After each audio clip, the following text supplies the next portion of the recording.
Kundi po alam ng karamihan, ito po ay first time kong mag-preach. Talaga. Kaya po, pagpasensyahan nyo na po ako. Pero una sa lahat, pasalamatan din natin ang Panginoon. Ako, nagta-thank you ako kay Lord kasi hindi ko naman nakalain na magpe-preach ako ng Sunday. Parang ang alam ko lang naman ay may gift akong kumanta. So, all this time, ang plano ko lang sa sarili ko, mag-worship lead ako. Pero, iba pala ang plano pa ng Lord. There's more, no? Higit ang plano ng Panginoon kesa sa plano natin, sa sarili natin. Kaya eto ngayon, nagpe-preach ako. Di ba napagkatiwalaan ako ng Panginoon? Kaya, thank you Lord and thank you din po, JG San Antonio, for inviting me to talagang to preach, no, to be used by God in this way. So, kung di po alam ng iba, ako po ang anak ni Pastor Roel at ni Mama Cynthia. Yan. So, kayo na lang po humusga kung sino ang kamukha ko. Kamukha ko si Kuya Joseph. Ayan. Okay. So, ayan po, tayo po tayo lahat. I-welcome natin ang Lord. Ayan. Panginoon, maraming salamat po, Lord, sa opportunity na ito na napagkatiwalaan niyo po ako, Lord, na mag-deliver ng gusto mong sabihin. And I pray, Father, na hindi po yung kaalaman ko, hindi po boses ko yung marinig nila, kundi ikaw, Lord, maganap yung plano mo for this day. Dahil, Lord, ito, hindi naman po ako ang nag-assign sa sarili ko dito, kaya sila Pastor Roel. It is you. You want to say something, Father. And I pray that every hearts right now, every ears, Lord, will be open to what you want to say, Father God. And I pray, Lord, talaga nga pong samahan niyo po kami sa aming pakikinig. Walang makakatulog, Lord. Talagang I pray na ang bawat puso ay magiging isang good soil, Lord, ng iyong salita. Maraming salamat po, Panginoon. We welcome you in our presence. To you be all the glory, honor, and praise. In Jesus' name, amen.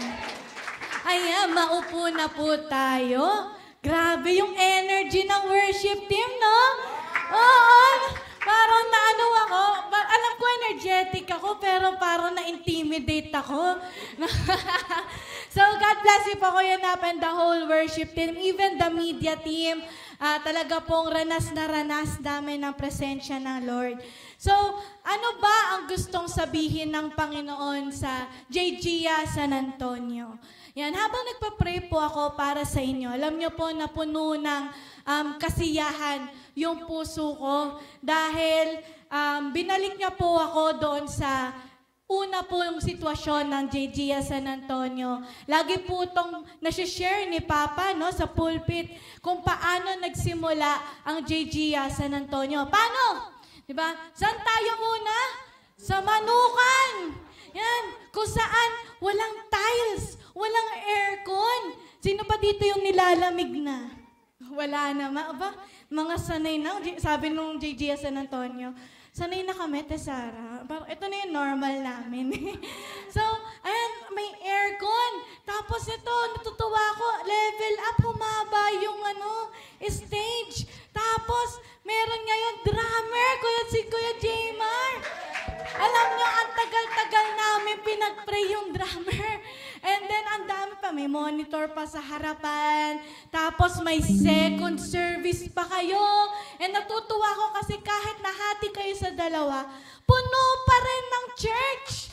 Grabe naman ang bunga na o pagpapala na ginagawa ng Lord sa lugar na ito. At alam nyo po, naniniwala ako na lahat ng answered prayers na to ay nangyari hindi dahil sa easy lang, no? Parang hindi dahil sa madaling paraan, kundi ang mga leaders natin nag-pray, nagtiyagang mag-fasting, nagtiyagang humayo. Yung mga cell leaders, I've heard na talagang ang dami daw nilang hinahawakan. Minsan, 10-10 ang mga hawak ng sa leaders. At alam niyo po, ngayon na nare-reach natin itong point of time na napakalago na ng JG San Antonio, ano po ang message ng Lord?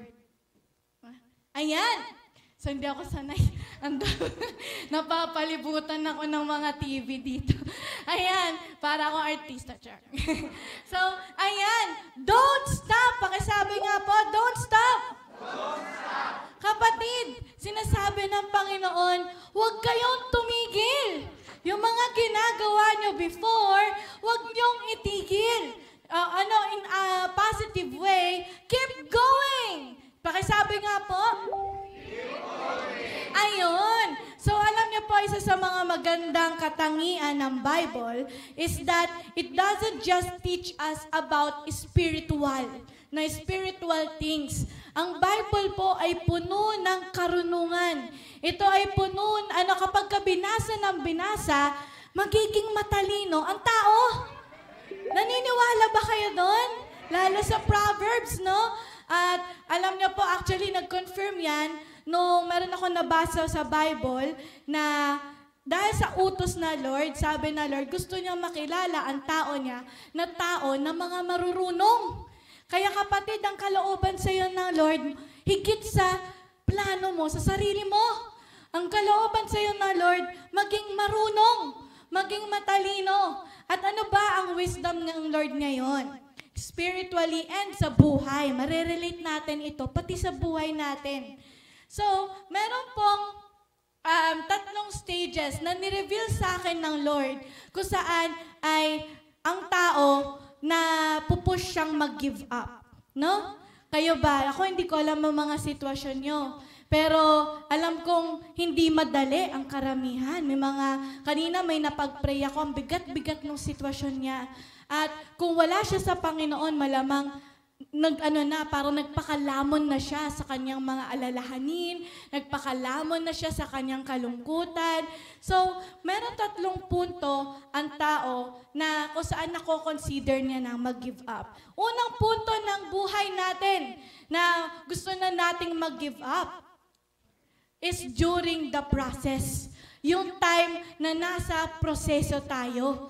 Yan. So, I am speaking to people sana na merong pangarap. Amen? Na meron kayong desire. Meron kayong prayer sa Panginoon. Lord, gusto kong yumaman. Lord, gusto ko yung family ko maligtas. Lord, gusto ko tong church na to. Ano ba ang natin sa church natin? Mas dumami pa. No, na mas marami pang naabot. So, maraming tao, sumusuko sila during sa proseso pa lang. Bakit? Sulaan nyo nga. Bakit? Ano kaya yung mga possible reasons kung bakit ang tao during sa proseso umaayaw na? Tatagalan? May hindrance? Nahihirapan? Sige, malaman natin yan, no? So, ang unang-una na dahilan kung bakit sa gitna pa lang ay sumusuko na ay nahihirapan. Kapatid, sinasabi ng Panginoon sa inyo ngayon, kung meron kayong tina-target ngayon, spiritually, o kaya sa buhay nyo, gusto nyo umasenso, o kaya sa pamilya nyo, gusto nyo maligtas sila, talaga pong may hirap. Pero sinasabi ng Lord, keep going. Sige nga po, pakisabi nga po, keep going. Keep going. Yan.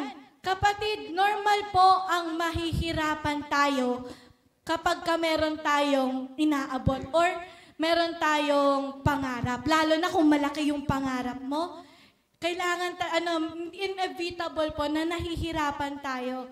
And I pray na after this message, ay ma-encourage kayo na, Lord, huwag kang sumuko. Keep going. Kasama mo ako. Ayan, kilala niyo po ba ito? Ayan, si Carlos Yulo. So si Carlos Yulo ay ang 2 times gold medalist ng Pilipinas. At ang dami niyang reward, no? Nandoon yung milyong-milyong pera, yung mga libreng hotel, libreng sponsor. Ang dami niyang nakuhang achievement. Pero nangyari ba yan ng madali? Hindi. lahat ng makikilala niyong maasenso sa buhay o may victorious mindset, yun ang gusto na Lord magkaroon tayo, victorious mindset. Dumaan sila sa matitinding hirap. No? Paano kaya kung nasabi ni Yulo na ang hirap naman mag-exercise? Ako, alam ko yun eh. Hirap mag-exercise kada araw, di ba? Kaya hindi ko ginagawa. Di ba? Pero, joke lang. Pero si Yulo, yan, paano kaya kung sumuko na lang siya, no? Na ang hirap kasi, kailangan mo mag-get out of your comfort zone. Kailangan talagang magpapawis ka, ihingalin ka. Eh di wala na yung mga na-achieve niya ngayon. Hindi siya naging victorious. Kapatid, normal lang sa isang taong maasenso na niyayakap ang hirap. Sabi nga nila yan, katulad ni Carlos Yulo, siya ay nag-training ng mahirap. Pero in the end, kung ano yung tinanim niya, yun ang aanihin mo. Kaya, kapatid, mahirap ba? Keep going. Kasama mo ang Lord. Yan, let us be like a rubber, no? Yung rubber, hindi siya lalaki, hindi siya mag-grow, hindi na maaabot yung mga bagay na dapat abutin kung hindi siya mag-i-stretch. Kung hindi kayo may babaguhin sa sarili nyo. Ang hirap kaya yung baguhin yung sarili mo, i-deny mo yung sarili mo. Pero kailangan yun eh, para mas maabot mo yung mga dapat maabot. So, ayan, let us be a robber. So, no pain, no gain. Yeah, kaya pagka nahirapan kayo ngayon, kunyari yung mga estudyante, no?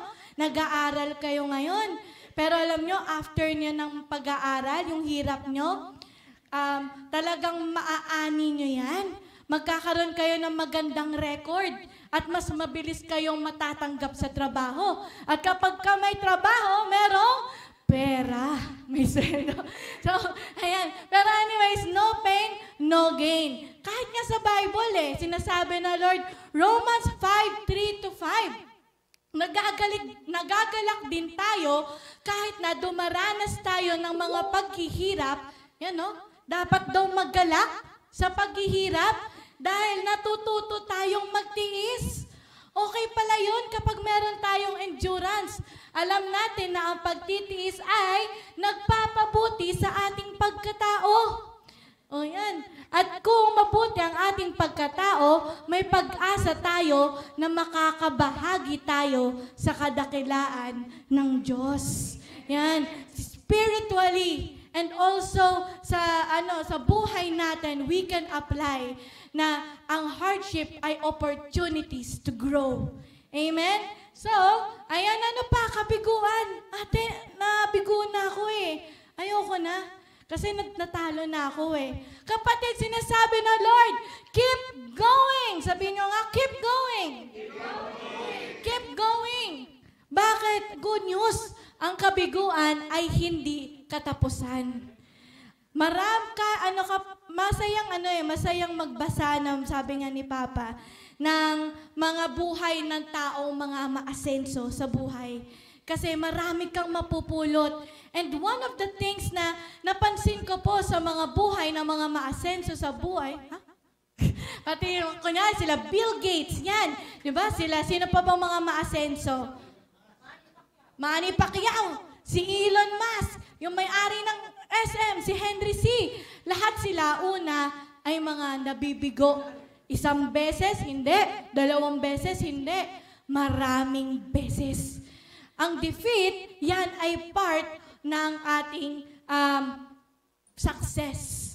No? Bakit? Kasi hindi naman tayo perfecto ng una So malamang talaga, sa una, may mali. Madadapa ka. Pero what's important is, matututo ka. Alright? Learn from your mistake. Yan. Yun ang ating motto naman sa kabiguan. So katulad nila, ayan, kapag ka na... Sino yan?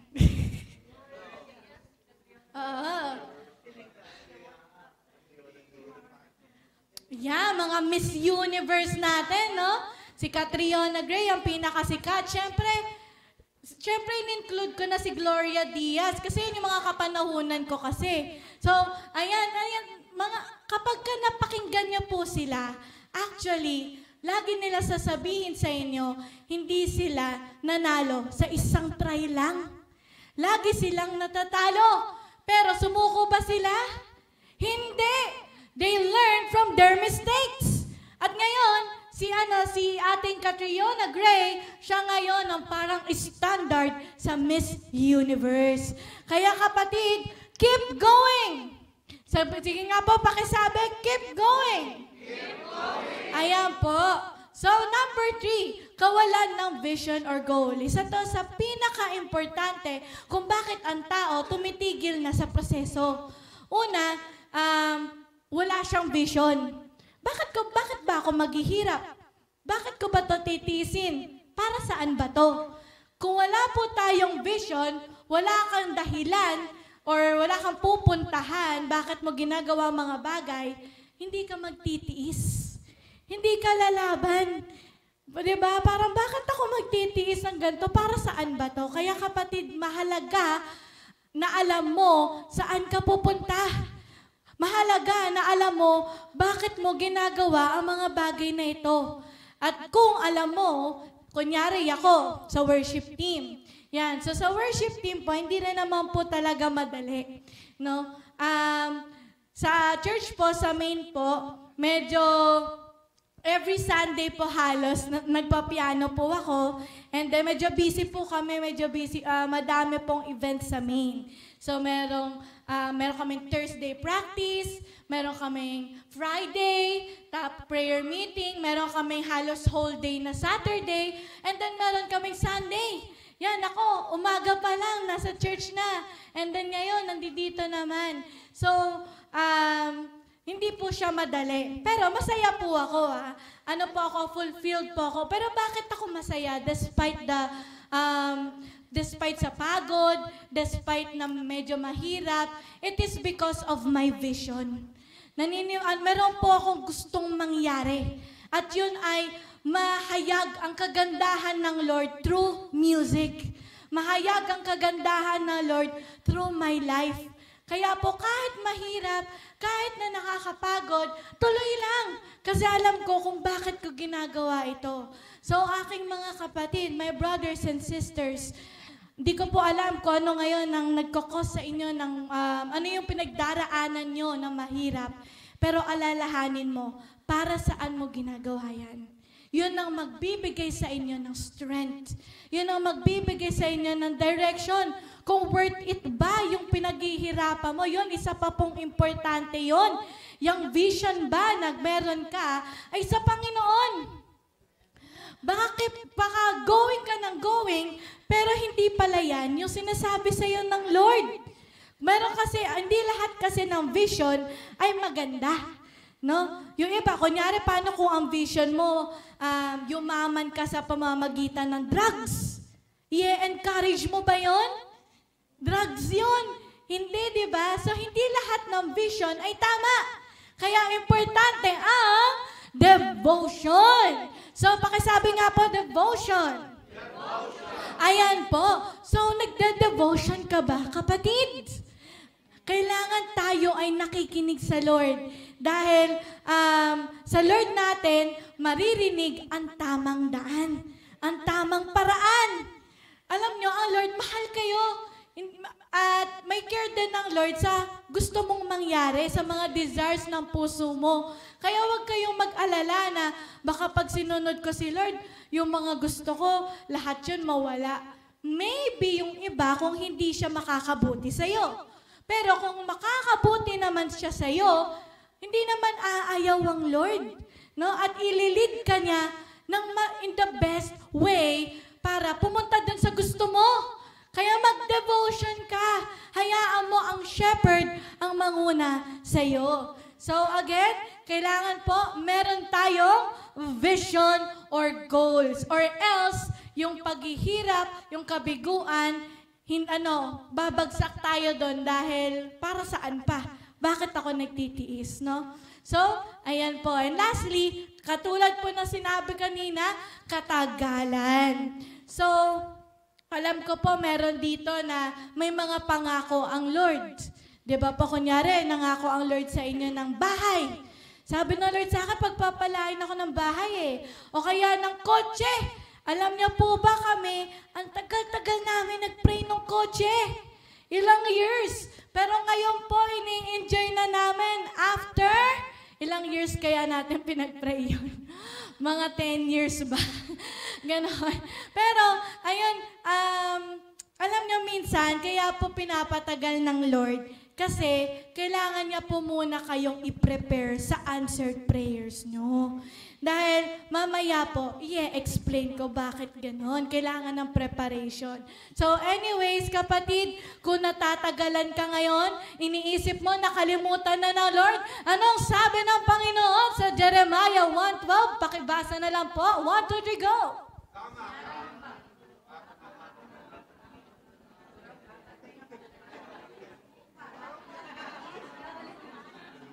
Ay, parang ano one more time. 1, 2, 3, go. Sinabi. Sinabi ng Panginoon, tama ka at ang nangungulirahan niyan, nagpapatay ako para tiyaking matutupad ang mga sinabi ko. Kapatid, may pangako ang Panginoon sa iyo. Kung na-receive mo talaga ang pangako na yan sa Lord, sinasabi na Lord, nagbabantay siya mismo. Binabantayan niya na matutupad ang sinabi niya sa inyo. Dahil ang Diyos natin ay talagang totoo sa kanyang mga salita. Siya ay mapagkakatiwalaan. Sabi nga po ni Tito Nap, siya ay mabuti. Kaya kapatid, kung matagal man, maging encouragement po sa inyo si Joseph. Kilala niya po ba si Joseph? Ayan. So, diyan kinuha ang pangalan ng brother ko. So, sabi po, si Joseph po, siya ay anak nino? Ni Pastor Roel. Tama naman. Magaling talaga si... Ayun. Sino kaninong anak kaya? Niloloko ako niya. Okay po. Sino ba? Sino kaninong anak si Joseph? Si Jacob. Ayan. Yan si Jacob. Yan. May ano kaya to? Laser. Ito? Ito? Ayun! Ay, hindi lang kita. Ayun, wala. Hindi kita eh. So, next. Yan. Alright. Sino po may alam sa story ni Joseph? Ayan, yung iba, hindi pa. Si Joseph po ay isa sa mga paboritong character ni Papa Roel. Di naman obvious, no? Panganay niya si Joseph. So, ayan. Bakit ba? Kasi ang ganda po ng story niya. Si Joseph po, bata pa lang siya, meron na siyang vision. Yan, kanina napag-usapan natin ang vision. Yun yung parang yung goal or yung nakikita mo sa hinaharap. So, ang vision, yung God-given vision, importante yung God-given Kasi nga po, hindi lahat ng vision ay tama. So, yung God-given vision na binigay na Lord kay Joseph, is siya ay magiging isang, hindi pharaoh kundi prime minister. Yung prime minister po ay, or parang someone that is powerful, kung saan nakita niya sa dream niya, yung tatay at yung mga kapatid niya, lumuluhod sa kanya. So, someone powerful, no? Yun ang vision na binigay sa kanya ng Panginoon. So, bakit siya natin tutularan? Kasi katulad natin, yung vision na yon hindi siya nangyari agad-agad. Dumaan siya sa isang matinding proseso. Ayan. Ano yung proseso na yon? So, si Joseph, binenta siya ng kanyang mga kapatid. Ayan. Na-persecute siya. Napagbintangan siya ng rape. Di ba? At lahat kahit na siya, he did his best, no? Ginagawa niya yung best niya na maglingkod, ginagawa niya yung best niya maging mabuti, pero lagi na lang siyang bumabagsak. Lagi siyang nakaka-experience ng defeat. Kapatid, pero alam niyo po, ang nakakatuwa kay Joseph, instead na sisihin si Lord, kasi wala naman siyang ginagawang masama pero instead na sisihin si Lord, naging matapat siya. Alam niyo, pinagpatuloy niya yung paggawa ng best niya in everything that he does. Yung mga dating gawin niya, pinagpatuloy niya lang. Hindi siya naging tamad kasi hindi naman siya appreciated eh. So, magiging ano na lang siya, talagang magiging masama na lang siya. Pero hindi eh, ginawa niya pa rin maging mabuting tao. At nung nga po siya actually, napagbintangan siya nung asawa ni Potiphar na rape, yan, ganyan. So, makikita natin na tapat siya sa Lord kasi sinabi niya, hindi niya wait lang, medyo nani yung utak ko. Ayan, hindi niya hahawakan yung asawa kasi takot siya sa Panginoon. So, may respeto pa rin siya sa Panginoon. Hindi siya tumigil sa pananampalataya sa Panginoon kahit na sa mga masasamang nangyari sa kanya. At alam niyo po, after 13 years, ang tagal no? 13 years, pero nagpatuloy siya. Pero ayan na po siya yung nakayakap, natupad yung vision na binigay sa kanya ng Lord. Kaya kapatid, natatagalan ka ba? Nahihirapan ka ba? Nabigo ka ba? Kapatid, sabi ng Lord, keep going. Amen? Dahil kasama mo ay ang Diyos na totoo sa kanyang mga salita. Ang Diyos na may pangako sa iyo, na sasamahan ka hanggang sa dulo ng katapusan. So, ayun po, yun po yung ating during the process. And next po is after the success. Ayan, nandoon ka na sa pinagpe-pray mo. Katulad po nito, ang dami na nating answered prayer. So, ang lagu-lago na po ng JGS San Antonio. O kaya nadala mo na yung matagal mo nang pinagpe-pray sa church. Titigil ka na bang manalangin? No. Titigil ka na bang mag-share? Titigil ka na ba sa paggawa ng best mo sa work? Kahit na na-promote ka na? So, dapat po, no. Sabi na Lord, keep going. Again, keep going. Pakisabi po. Keep going. Even after the success, dapat ikaw ay nagpapatuloy pa din. Yung fervent mo, dapat consistent or nag-grow. No? Yung sipag mo, dapat patuloy pa rin. Bakit? Ayan. So, ito pala na-include ko na sigurado ako na magiging successful po kayo. Kapag, sabi sa Deuteronomy 30 verse 8 to 10, muli ninyong susundin ng Panginoon at tutuparin ang lahat ng utos niya na ibinibigay ko sa inyo ngayon. Paunlarin kayo ng Panginoon na inyong Diyos sa lahat ng ginagawa ninyo. So kapag pala tayo ay sumusunod sa Diyos, tinutupad lahat ng utos niya, anong mangyayari? Paunlarin niya kayo. Yan ang Panginoon na inyong Diyos sa lahat ng ginagawa nyo. Pararamihin niya ang inyong mga anak, mga hayop at ang inyong mga ani. Dahil natutuwa ang Panginoong pagpalain kayo, gaya ng pagpapala ninyo sa inyong mga ninuno. So aking mga kapatid, sure po na kayo ay magiging successful kapag sumunod po kayo sa Panginoon. So kapag dumating na kayo sa success na yon, anong gagawin natin? Ayan, wag nating tularan ang Israel. Ayan, bakit? Bakit wag natin tularan ang Israel? Sila nga ang chosen nation. So kasi po, gantang storya ng Israel. Ang Israel po, napunta na sila sa Promised Land. Di ba po, nakarating po sila doon sa pangako na Lord.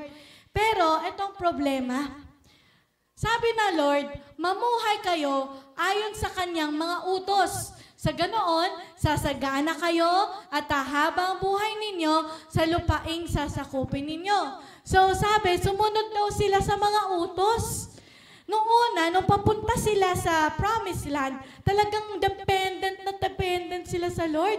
Nakikinig sila kay Moses, though minsan talaga matigas pa rin ang ulo. Pero, they really care na merong isang Diyos na kailangan nilang sundin. Pero alam nyo po, once na makapasok sila sa Promised Land, ano ang nangyari? Sabi sa Judges, in those days, Israel had no king, walang hari. all the people did whatever seemed right in their own eyes.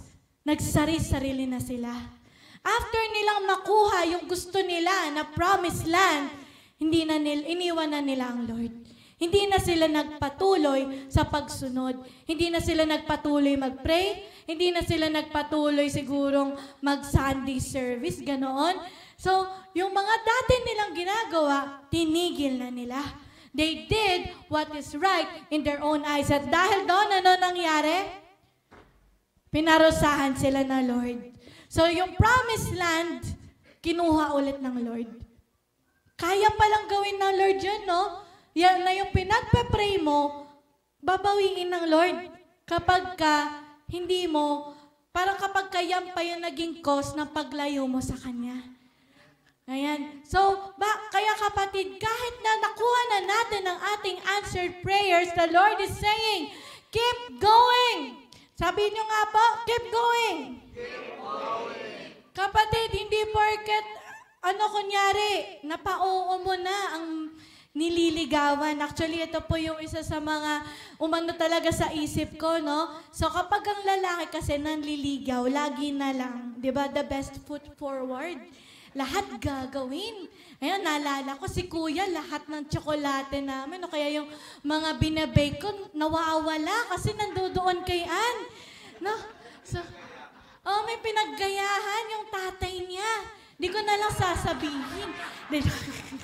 Then, narinig niya na yun. Then, ayun nga, nagpapaalam naman si Kuya Joseph. Sinasabi niya, Sarah, bigay ko to kaya na. O kaya, naalala ko noon, hatid sundo pa siya talaga kay Ann. So, lahat-lahat ng best, ginagawa niya. And then, ayun, sadly, sa ibang mga kasintahan, no, kapag ka nakuha na yung matamis na oo ng babae, nagbabago na yung lalaki. Sino kaya yung relate dyan, no? Ayan. So kapag ka, nakuha niya na yung babae, yung lalaki, may nakausap ako, sabi sa akin, yung boyfriend ko, hindi na ako hinahatid sundo. Parang okay lang sa kanya kung umuwi ako mag-isa. So merong yung dating fervent niya, yung dating sipag niya nawala, nagbago. At dahil doon, marami pong relasyon ang nasisira. Kasi hindi naaalagaan. Hindi na maintain. So ganun din po tayo. Sinasabi na Lord, kapag ka nakuha mo na yung gusto mo, nakuha mo na yung answered prayer, keep going. Umatid ka pa rin ng church. Mag-pray ka pa din. Magpuri ka pa din. Alright? Kapag na-promote ka, igawin mo pa rin ang best mo. Huwag kang maging boss. Nantatamad ka na kasi nandudon ka na sa tuktok. Kapatid, dapat tayo ay hindi pa decrease. Hindi ganun ang Diyos natin. Ang Diyos natin ay increase, nag-grow. Kaya kapatid, yan, wag nating tularan tong Israelite. Etong Israelite, yun nga, di ba? Ito na naging cycle nila. So, ang gagawin ng Israel, they will serve the Lord, yung unang-una. Tingnan natin, try ulit natin to. Ayun. Yes, praise the Lord. Yan. So, Israel serves the Lord, and then Israel will fall into sin. So, lalayo sila sa Panginoon, hindi titigil sila sa pagpupuri, no? Sa pagsasamba kay Lord. And then, ma-enslave ang Israel, mapaparusahan sila. Siyempre, kasi banal lang Diyos eh. And then, Israel cries out to the Lord. And then, ililigtas na naman sila. The Lord will raise up judge. And then, the Israel will be delivered. Maliligtas sila. And then, lalayo na naman sila sa Lord. And then, makukuha na naman, masasakop na naman sila. And then, ma-enslave na naman. And then, iiyak sila sa Lord. And so forth. Kapatid, wag tayong maging katulad ng Israel na hindi nila pinagpapatuloy ang pagpupuri sa Lord, hindi nila pinagpapatuloy yung mga reasons bakit nila nakuha yung promised land once na nakarating na sila doon. So, sad to say po, marami po akong mga narinig na mga believer na napagpala kasi po talagang mapapagpala mapapala kayo pag sumunod kayo sa Panginoon. Yung mga buhay po ng ating mga pastor, sila Ate Malu, Pastora, kung maririnig nyo lang, dahil nung una po, mahirap lang sila. Nung una po, wala sila ganoong kakayanan or wala sila ganoong kaperahan nga. Pero nung nagpatuloy sila sa Panginoon, sila ay napagpala. At ngayon, si Papa Roel at si Mama Cynthia nakapunta ng US at Canada ng libre. Diba? Kaya bakit nalipat siya? Ayan. So kaya po, aking mga kaibigan, keep going. Alagaan po natin yung mga natanggap natin sa Panginoon. Huwag kayong titigil. Huwag niyo ititigil yung dahilan kung bakit binigay sa inyo ng Lord yan. Yan. So another thing na napaalala sa akin, ang ganda nito nung napanood ko siya, is that God will never give you what you pray for. He will only give you what you can manage. Sometimes yan, magtataka ka, bakit hindi pa binibigay sa akin ng Lord?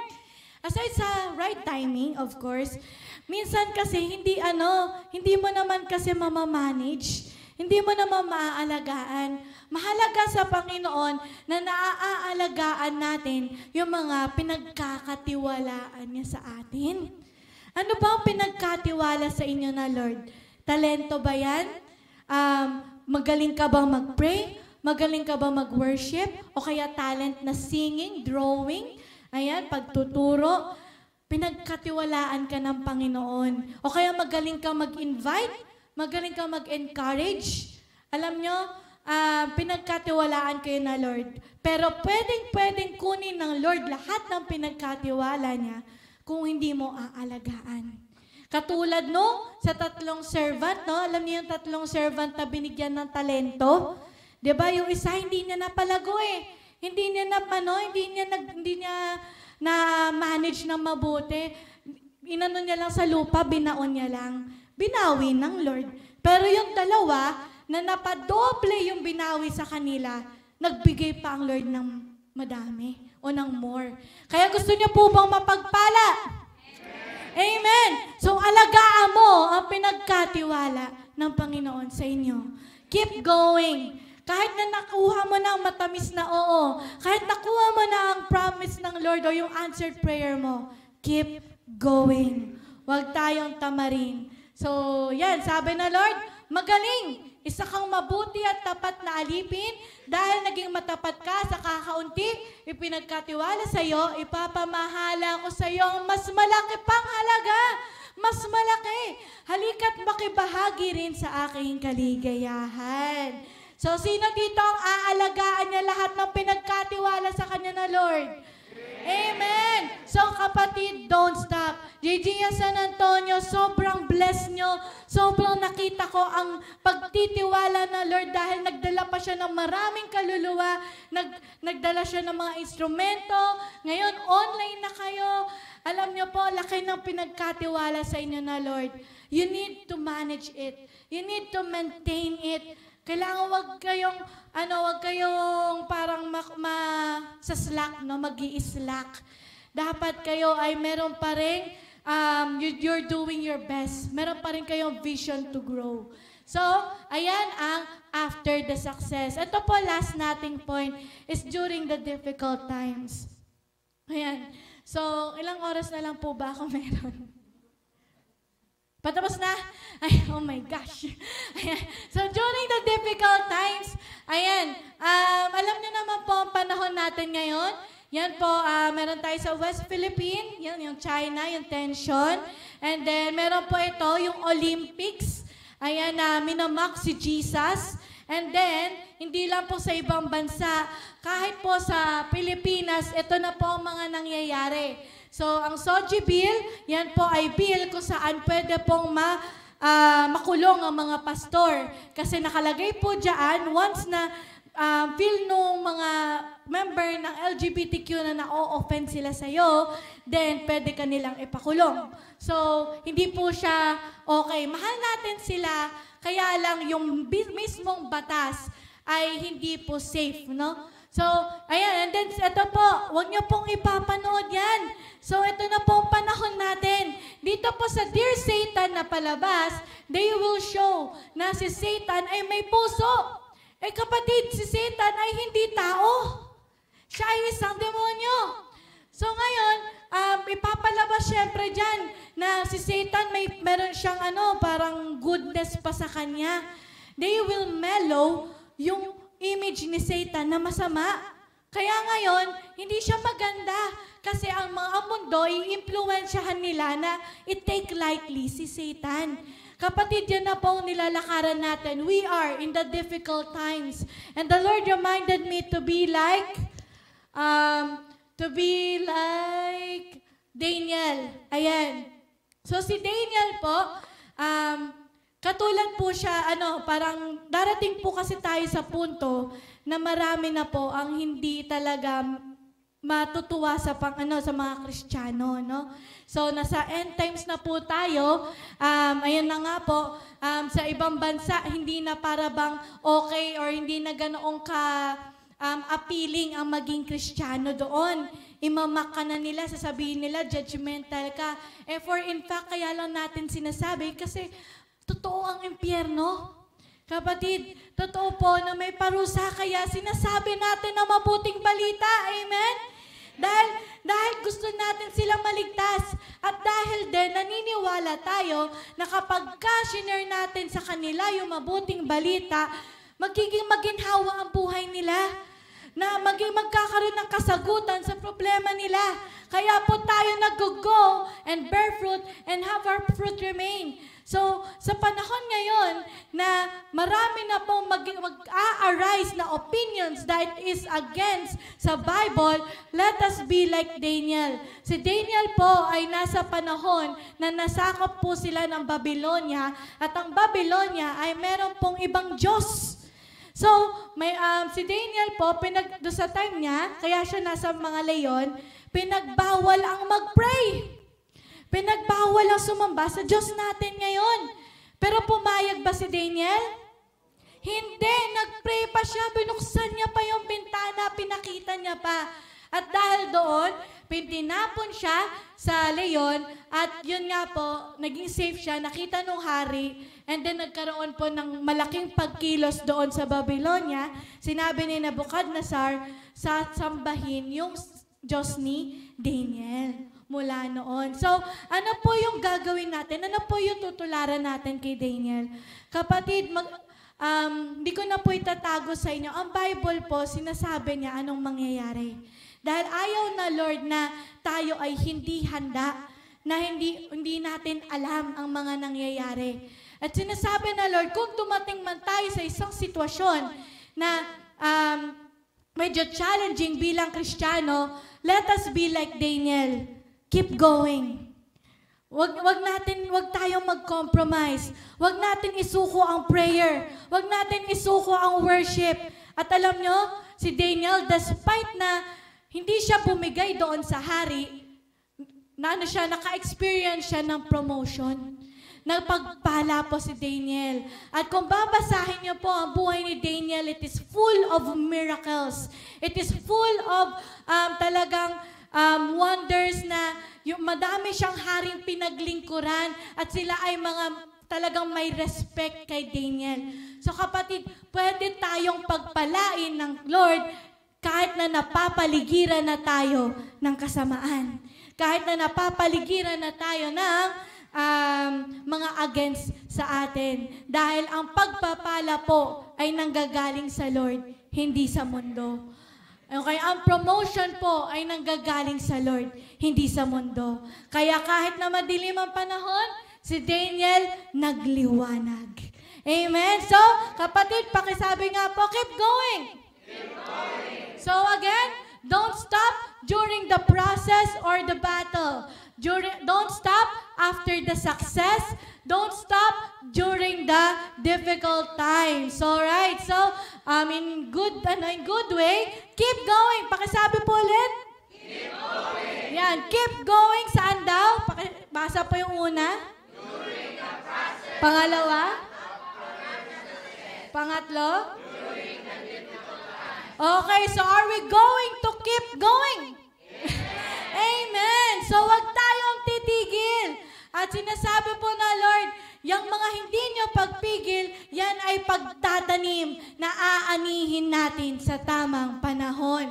So keep going in prayer, keep going in worship, keep going in seeking God, keep going in loving, keep going sa walk mo with God, and keep going doing your best. Dahil lahat ng ginagawa mo sa Panginoon, kahit hindi lang sa Panginoon, kahit sa trabaho mo, nakikita yan ng Lord. Sa mga pangarap mo for your own, nakikita yan ng Lord. Lahat yan ay magbubunga sa tamang panahon. Kaya tayo mga kapatid, huwag tayong mapapagod sa paggawa ng mabuti at aani tayo ng maraming kabutihan. Alright? So palakpakan po natin na Lord. Don't stop. Keep going. So, yun na po. At tayo po tayo lahat at purihin natin ng Lord. Ayan. So, pakiplay po ang desert song. Sige po, mag-respond po tayo sa Lord. Ayun lang, may ads lang. Wow, I just built the most amazing workflow on Monday.com. You build your own workflow? Why? Panginoon, hallelujah, maraming salamat po, Lord. Sige po, i-declare po natin ang song na ito. Hallelujah.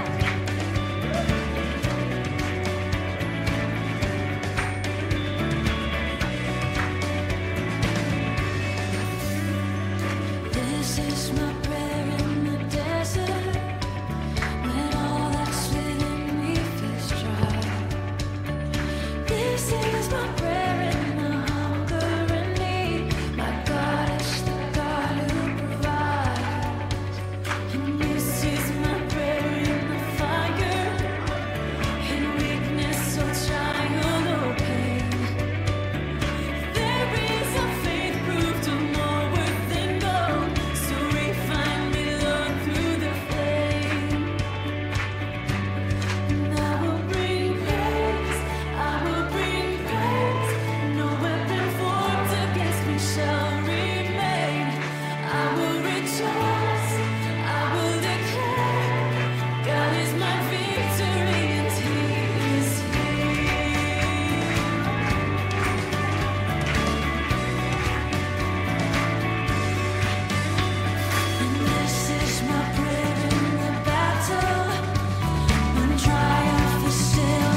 Yes, Lord, Father God in heaven, maraming salamat po, Panginoon, dahil binigyan niyo po kami ng karunungan in what to do, Father God, in season of dryness, in season, Lord, na mahirap, Panginoon. Lord, you are telling us to still keep going because you will be with us, you will strengthen us, you will guide us. You are a good shepherd, Panginoon. Kaya, Panginoon, talaga nga pong bigyan niyo po ng kalakasan ng aking mga kapatid.